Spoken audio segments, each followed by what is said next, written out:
မင်္ဂလာပါရှင်ကျွန်မကလေလာမယ့် April ပေါ့နော်တကြံပိတ်ရက်ကို April 12ရက်ကနေတော့21ရက်အတွင်းကျွန်မခီးသွားချင်တာကိုရယ်ပြီးတော့ကျွန်မက visa free နိုင်ငံကိုသွားချင်တာဆိုတော့အရင်ဦးဆုံးအနေနဲ့ကျွန်မသိချင်တာကဟိုဘန်ကောက်ကိုပေါ့နော်ဘန်ကောက်ကိုအဲ့ရက်အတွင်းမှာဘယ် airline တွေကဟိုပြေးဆွဲလဲပေါ့နော်ကိုအဲ့ဒါလေးသိချင်လို့ပါရှင်ဟုတ်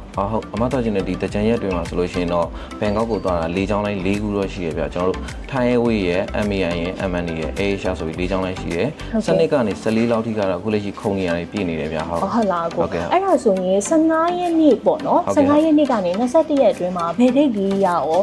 ကျွန်တော်တို့သွားလို့အဆင်ပြေနိုင်လဲပေါ့ကိုဟုတ်ရတယ်15ကနေပြီးတော့ကျွန်တော်တို့22 23လောက်ထိသွားလို့ရတယ်အသွားပြင်လေးလက်မှတ်အနှုန်းကတော့ကျွန်တော်17သိန်းဝန်းကျင်လောက်မှာဆက်ရှိနေဗျဟုတ်လားဟုတ်ကဲ့ပါရှင် VNM ဆိုရင်ရောကျွန်တော်တို့ဘယ်ရက်တွေများသွားလို့အဆင်ပြေနိုင်လဲမသိဘူးရှင်ဟုတ် VNM ဆိုလို့ရှိရင်တော့ကျွန်တော်တို့direct ပြေးဆွဲနေရတာ MAN လေးချောင်းလေးတစ်မျိုးရှိတယ်ဗျသူက Hanoi ဆိုလို့ရှိရင်တော့16ရက်နေ့ April လောက်မှာစရမယ်ဟုတ်ကဲ့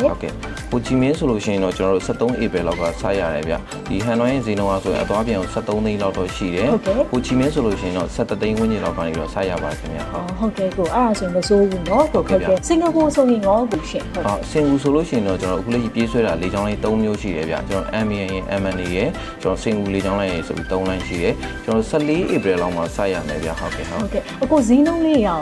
အသွားပြန်ဆိုလို့ရှိရင်တော့သူက15သိန်းဝန်းကျင်လောက်မှာစရှိတယ်ဗျဟုတ်ကဲ့ဟုတ်ကဲ့ပါရှင်ဟုတ်ကျေးဇူးတင်ပါတယ်ကိုကျွန်မအခုလေဒီဘန်ကောက်ရယ် VNM ရယ်စင်ကာပူရယ်ပေါ့နော်ကြံတွင်းကိုကျွန်မ available ဖြစ်နေ